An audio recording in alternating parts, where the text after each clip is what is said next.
In 1 Corinthians 16, 1 and 2, we read, "Now about the collection for God's people. On the first day of every week, each one of you should set aside a sum of money in keeping with his income." This is really a hot topic for a lot of people when you think about it. And what's one of the big criticisms why people don't even go to church is that they say, oh, the church is always asking and crying for money. They always want my money.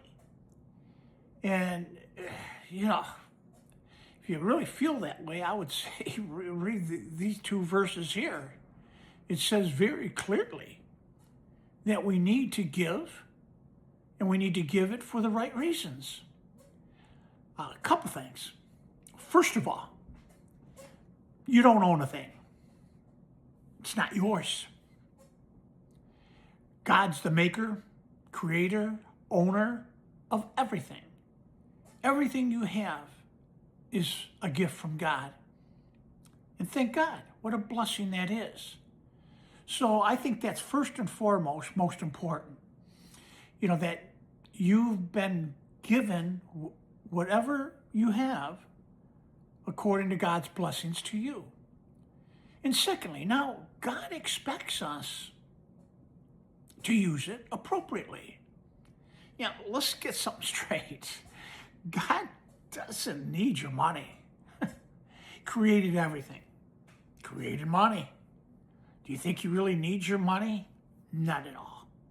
He wants you to be responsible as Christians to help his church, in other words, the people in the church, take care of the household of faith, as Scripture says, but also those people outside the church, those who are in need, those who are maybe even living on the streets, unfortunately, but who need to have some help paying bills, help putting food on the table.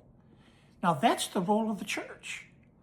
And think about it. What a beautiful, shining light that is to all people, especially the unbeliever, because they're the ones we want, isn't it? They're the ones we want to come to saving faith and take to heaven with us. So when we give not because it's ours. We give because God gave it to us. And we want to help him grow his church, touch his people, take care of his people. And that's why we give to the church every single week. So have the heart of giving, and may God bless you, and may you give a lot this season.